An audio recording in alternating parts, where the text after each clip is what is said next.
Hey guys, welcome back to new vlog. ఈరోజు వచ్చేసి ఒక ప్రమోషన్ చేసినందుకు మనకు కొద్దిగా రివార్డ్ అయితే దక్కబోతుంది. సో అందుకని బింగల్కి వెళ్తున్నా. రివార్డ్ అని కాదు, కన్నా లంచ్కి ఇన్వైట్ చేసాడు. సో అంటే మనం ప్రమోషన్ చేసింది కూడా ఫుడ్ అన్నట్టు. సో అక్కడికైతే వెళ్తున్నా ఇప్పుడు. సో గైస్, ఈరోజు వీడియోనైతే మొత్తం చూస్తారని అనుకుంటున్నా. వీడియో అయితే స్కిప్ చేయగా చూడండి, ఫుల్ ఇంట్రెస్టింగ్ ఉంటుంది. సో యా, లెట్స్ చలో బయలుదేరదాం. ఇక బయలుదేరి నెక్స్ట్ ముంగడ చూపిస్తా. గైస్, నేనైతే ఇప్పుడు హిమాచల్ పోదామని అట్లా ప్లాన్ చేస్తున్నా. సో ఎందుకంటే అక్కడ మంచి మంచి ఫారెస్ట్ ఉంటుంది కాబట్టి. సో నాకు అర్థం కాని విషయం ఏంటంటే, అంటే మనం చూడలేకపోతున్నామో ఏంటో కానీ, అంటే మన దగ్గర లేవా ఫారెస్ట్? ఇంత మంచి ఫారెస్ట్, ఇంత మంచి లొకేషన్స్ ఉన్నాయి. అసలు నేనే ఎన్ని రోజులు గమనించలేను. బేసిక్గా మన దగ్గర లేవు ఆ ఫారెస్ట్. అవి కావు, ఆ ఫారెస్ట్ కావు. ఇంత మంచిది మన కెమెరాకి అయితే ఇప్పుడు అసలు కేఆర్ కనబడుతుంది అనుకుంటాను. మన దగ్గర అయితే మనం మర్చిపోతున్నాము. అన్ని వేరే స్టేట్లు ఉన్నాయి, లేకులు ఆడుతున్నాము.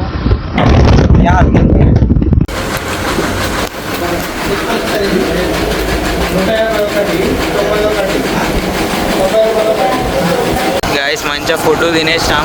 సో ఇప్పుడైతే నెక్స్ట్ ఇంటికి వెళ్తున్నా. ఇది బెంగల్ కస్పా. గైస్, ఇప్పుడే ఇంటికి అయితే వచ్చిన సక్సెస్ఫుల్లీ. మంచిగా తిని చేసి నా అభిమానం. సో అది కథ. ఇంకేంటి సంగతులు, విశేషాలు చెప్పాలి. హే గాయస్, మీ అందరికైతే ఒక విషయం చెప్పాలనుకుంటున్నా, నా ఫాలోవర్స్ అందరికి కూడా. ఏంటంటే, జీవితంలో మీకు ఎప్పుడైనా ఇది చెయ్యాలరా భయ అనిపిస్తే జస్ట్ చేసేయండి అంతే. ఎప్పుడైతే నువ్వు ఆడేమనుకుంటాడు ఈడేమనుకుంటాడని నువ్వు ఆగిపోయినావు అనుకో, నీ అంత వరెస్ట్ ఫెల్లో. అంటే ఇట్లా అంటున్నాను ఏమనుకోకండి, జస్ట్ మీకోసం చెప్తున్నా. లైఫ్లో మన కోసం మనమే. మీ ఎదురింటోడు, మీ పక్కింటోడు, మీ రిలేటివ్స్ ఎవడు కూడా రాడు. జస్ట్ లైఫ్లో ఏం చేయాలనిపిస్తుందో చేసి పాడే.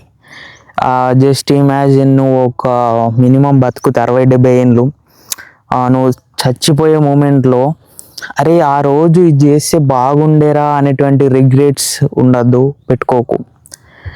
సో జస్ట్ ఏది చేయాలనిపిస్తే అది చేసే, దేనికోసం కూడా ఆగకు. అండ్ నెక్స్ట్ థింగ్ ఏంటంటే, భయపడటం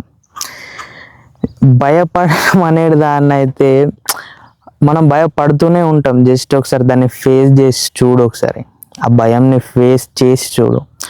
దాంట్లో ఉన్న మజా ఎందులో కూడా ఉండదు. నీకు సీదా చెప్తున్నా, లైఫ్లో సక్సెస్ కావాలంటే భయంని ఫేస్ చేసి చూడు, అది ఎలాంటి భయమైనా. ఓకేనా?